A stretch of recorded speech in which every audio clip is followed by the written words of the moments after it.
Hey guys, welcome back. My name is Taylor and today I want to show you how to propagate a Monstera. So this is actually my first time ever propagating one. It looks like it turned out pretty well, so I'm super excited to share with you. I will be walking you through the steps in which I took so that you can try it out yourself. Alrighty, so here is my Monstera plant. This is my first Monstera I've ever owned and it's surprisingly doing very well. I've given it a lot of love and attention, light. I feel like it likes a lot of light and water. I feel like it's hard to overwater this guy. He's probably due for a new pot. I'm just not sure really what to do with him. But the purpose of this video is to show you how I'm going to propagate him and at least try to do that. All right, so over here I have my propagations. They have been in this water for about 2 months, kind of just soaking things up, getting some roots. Yeah, so it's looking really good. So what I did is I basically chopped off a whole bunch of these leaves from here. I think there's maybe 4 of these guys in here. I can't really tell with all these different leaves, but they were just all single leaf. And then I just put them in the water and it was kind of like a fun table decoration. So if I were to do it again, I'd probably come over here where this vine is growing and kind of just chop right here and like right here and just take this middle piece and probably just toss it and throw it away and then just stick it in water because these guys will root take place and you can take some of this brown stuff off. That kind of helps too. So to make it stand up and look pretty, I just used some like rope and just tied it all together and it kind of stayed up for a while. It's been a little bit heavier, but I'm just gonna go ahead and cut that off and then see how many leaves we have to put in pots.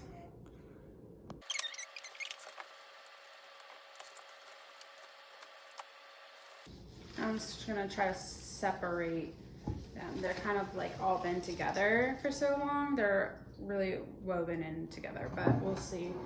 We can gently separate them because I kind of want to get a couple pots out of these guys. I don't want them all to go in the same one. But I don't want to ruin all the roots that they had made, so I'm just going to try to be gentle with this.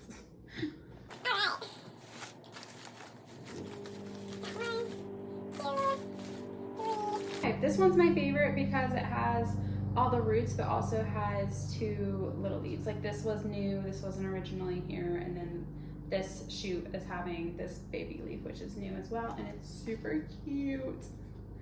All right, good start.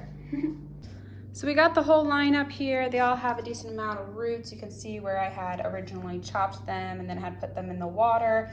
I would just refill the water. It kind of goes down with the evaporation on, obviously, and then this is pretty old, pretty gross. I'd probably change out the water every couple weeks as well. But I think the goal with these guys is for them all to have their own individual little plant that starts growing. So this guy has a little shoot. He's doing really well. He'll turn into his own plant. And trying to see if any other guys have, he might be growing something there. And then this one's doing good. He has extra leaves and this guy has he's basically a whole plant. So this one has doing the same thing. It's coming up and has a couple leaves that are gonna come and join us in the world here. You can see this guy and then couple. So we're gonna start getting these into some pots and see how they look after that. Alrighty, so I have just my regular potting mix here. I usually like to get like an outdoor-indoor kind of mix and then I'll put some fertilizer kind of mixed in there just to kind of hype it up again. So I think I'm gonna do 3 pots. I got these from like Home Depot and Lowe's. They usually sell really cheap ones. They're like $3 a piece usually, and those are really nice. And then once they get bigger, I like to put them in kind of nicer pots, and I usually find those at like TJ Maxx, Marshalls, and those are usually a pretty good price. They're pretty cheap for big pots. So I think I'm gonna do these 2 in their own because they have both their own little shoots. They're doing really well, and then I'll put these 3 in one, kind of make them a power plant, I guess. And then he has a little shoot as well, but I'm not sure, again, with my first time propagating the Monstera, I'm not sure if they're gonna kind of do their own thing. So that's gonna be the plan. That's gonna be the plan for now. We'll see how this goes.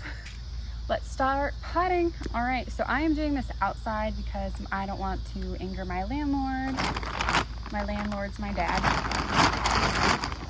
So I am just gonna fill these up probably like halfway or so, and then we'll start with that.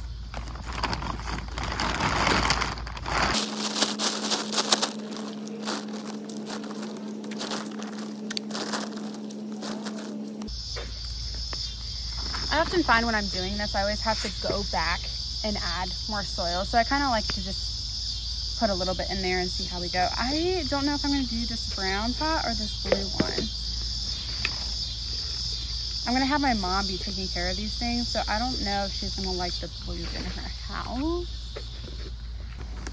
I think I read something about not using leftover soil, but sometimes I just keep some of the old stuff at the bottom, as long as it's not doesn't have like mold growing. So I got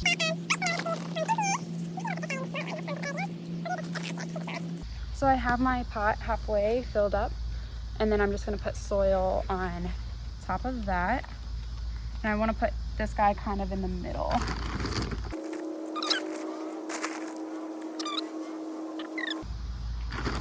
I always get nervous when I repot plants because sometimes I'm not sure how they're going to react. They usually do pretty well. It just takes them a few days to kind of get adjusted to their new environment, especially with these guys because they're in water. Whenever I propagate plants and they're in water and then they go to soil, you kind of have to keep an eye on them a little bit more just because it's a completely new environment. So they're kind of like, hey, what's going on? So I typically try to water them a little bit at a time, or like more frequently than I would a plant that's been established.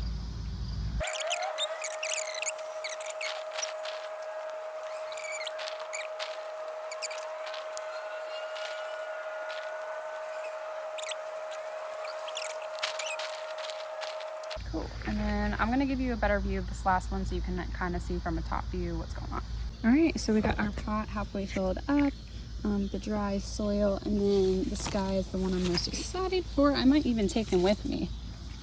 He's that cute. So since he doesn't really have much of new growth at the bottom, I think I'm just gonna go ahead and try to cover him up.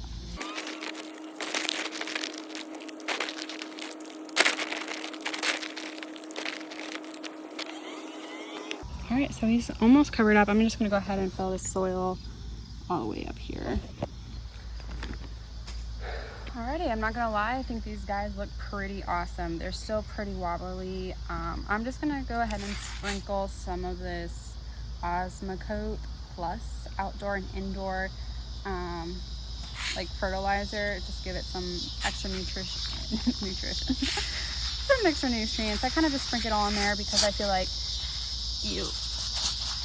when you water it, kind of goes into the soil and it kind of just dissolves over time is what I'm thinking. Sometimes I'll just like swirl it and mix it up a little bit, but I'm just gonna give these guys a little sprinkle and then we'll be good to go. They look pretty good. I'm pretty proud. This guy, and not but least, my favorite. He is my favorite. So proud.